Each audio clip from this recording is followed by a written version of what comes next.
Dr. D here, and today we're going to learn how to determine the strongest intermolecular force between two molecules. So let's dive into it in content with content. So when determining the strongest intermolecular force, there's a couple things we need to consider. One, the first things we need to do is identify the type of each molecule, and this is going to be either ionic, polar, or nonpolar. For ionic species, they're going to have a charge on it. So we see on our magnesium that we have a 2+, and our chlorine we have a negative charge. So if you ever see a plus or minus on a molecule, you should know it's ionic. For polar molecules, it can be a little bit more difficult to figure out than for ionic. But for polar molecules, this is when we have elements that have different degrees of electronegativity favoring one side of the molecule. So here we have trichloropropane, where our chlorines are going to be drawing the electron density away from the rest of the molecule, and it's going to make it overall polar. Then lastly, we have nonpolar molecules.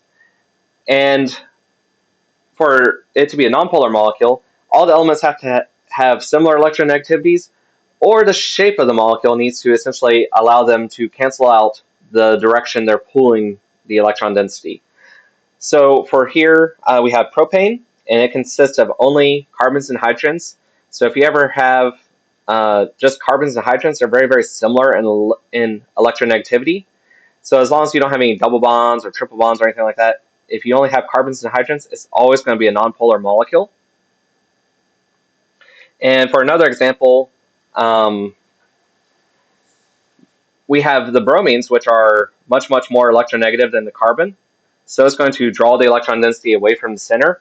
But since this molecule is tetrahedral, all the electron density is kind of being pulled out in a way that cancels out with the opposing side of the other bromines. So overall, this ends up being nonpolar. It just doesn't have a lot of electron density in the center, but the outside is essentially surrounded with electrons. So it's going to be nonpolar overall. So once we determine what type of molecules we have, we need to change them to a slightly different identity. So whenever we have an ionic species, we need to be thinking of ion. If we have a polar molecule, then we need to be thinking dipole. And if we have a nonpolar molecule, then we need to be thinking induced dipole. And so for intermolecular forces, this is going to involve at least two molecules. And so we'll take these identities and combine them together and essentially see where they fall on this list. And we always want to choose the strongest intermolecular force. So up here at the very top, we have the strongest intermolecular forces written. As we go down, they get progressively weaker until we get down to the very bottom with the weakest intermolecular forces. So I want to go through and do a couple examples of these where we can say that the strongest intermolecular force is as shown. So for a set that has ion-ion as the strongest intermolecular force, this is when we have two ionic species coming together as such with sodium chloride, where we have a positive sodium and a negative chlorine coming together. And again, you can always determine this by the fact that they both have charges. Then we have ion dipole. And this is when we have ionic species interacting with a polar species. So we have a plus charge, so we know our lithium is ionic. And we have water here, where the oxygen is much more electronegative than the hydrogen. So it's going to be pulling the electron density towards the oxygen and making it polar. And I'm going to go ahead and skip hydrogen bonding for now. We'll come back to it in just a second. But let's talk about dipole-dipole interactions. For dipole-dipole interactions, this is when we have two polar species coming together. So we have trichloropropane, where the electron density is going to be pulled towards the chlorines, and we have hydrofluoric acid, where the electron density is going to be pulled towards the fluorine. And so whenever you have two polar species, they're going to essentially line up in this kind of head-to-tail fashion, where the more partial negative end is going to be interacting with the more partial positive end of the other molecule. Now, let's talk about hydrogen bonding. Now, hydrogen bonding is a subset of dipole-dipole. And it's a little bit similar to how we talk about squares and rectangles. All squares are rectangles, just like all hydrogen bonding is dipole-dipole interactions. And also similarly, not all rectangles are squares, not all dipole-dipole interactions are hydrogen bonding. They have to follow a certain set of criteria to be hydrogen bonding. And for hydrogen bonding, both molecules have to consist of having either nitrogen, oxygen, or fluorine. Now, if we look at the periodic table here, we'll notice that nitrogen, oxygen, and fluorine are in the upper right-hand corner. And the reason why it involves these three particular elements is because they have a pretty high electronegativity, and their atomic size is really, really small. So the general formula for hydrogen bonding is when you have X bonded with a hydrogen interacting with another X bonded with hydrogen, where X is going to just be nitrogen, oxygen, or fluorine. So to give an example of this, let's take a look at ethanol, where oxygen is going to be drawing the electron density away from its hydrogen. And this hydrogen is going to have a much, much higher partial positive charge than you would expect. And then we're going to look at dimethylamine, where our nitrogen is going to be pulling the electron density away from the hydrogen as well. And so this is going to make our nitrogen have a much, much higher partial negative end than you normally expect. So we have this very highly positive hydrogen interacting with this very negatively nitrogen.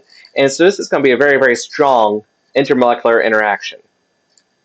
Hydrogen bonding can be so strong that it actually rivals ion-ion intermolecular interactions.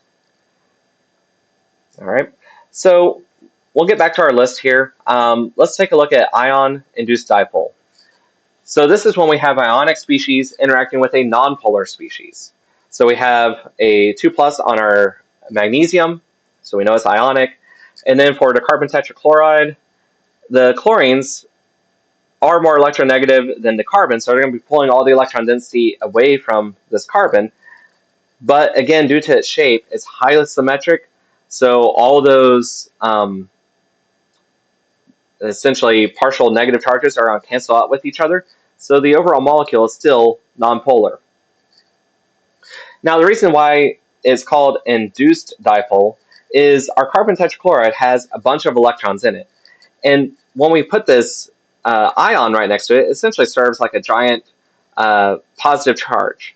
And so all the electrons in our carbon tetrachloride are going to be attracted towards this positive charge. And so it's going to essentially induce a dipole on this nonpolar molecule, or it's going to essentially turn it into a pseudo-polar molecule. Now, the degree in which this happens depends on how polarizable a molecule is, and I want to talk about that in a separate video, but this is a large contributing factor on the strength of this particular intermolecular force. Now, in a very similar way, we have dipole-induced dipole, and this is when we have a polar species interacting with a nonpolar species. So we have hydrogen sulfide, where sulfur is going to be drawing the electron density away from the hydrogens, and in turn, that's going to induce a dipole on our nonpolar neon. And it's going to shift those electrons a little bit closer to the partial positive charges of the hydrogens there. And then lastly, we have dispersion or van der Waals interactions. And for this one, this is when we have two nonpolar molecules interacting with each other. And so to showcase this, we have N-butane for both molecules. Now for N-butane, it is nonpolar overall, and it consists of a lot of electrons. Now these electrons are always moving, and at any given time, we could end up with a little bit of extra electron density on one end or the other. And if this occurs, this is going to cause the neighboring N-butane to have its electrons shift to the same side. And so they are essentially interacting with each other, largely dependent on how polarizable each of the molecules are. But if we wait a moment, those electrons are still constantly moving, and so they can shift back to the other side. And so basically what happens when we have two nonpolar molecules interacting with each other is their electrons will essentially synchronize, and they'll oscillate back and forth together. All right. Now, the reason this is called van der Waals interactions or dispersion forces instead of induced dipole is because this affects every molecular interaction. So this can happen for two ionic species coming together. The degree in which they are polarizable, that'll cause their electrons to shift over towards, say, a positive charge.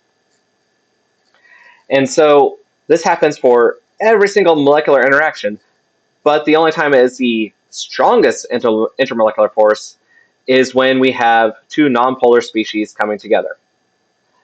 So this is how we determine the strongest intermolecular force between two molecules.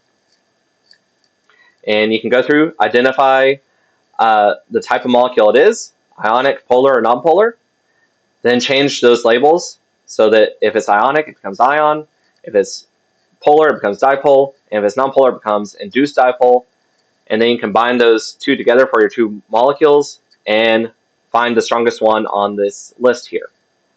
So anyway, I hope you found that useful, and as always, keep thinking, and I'll see you next time. Goodbye!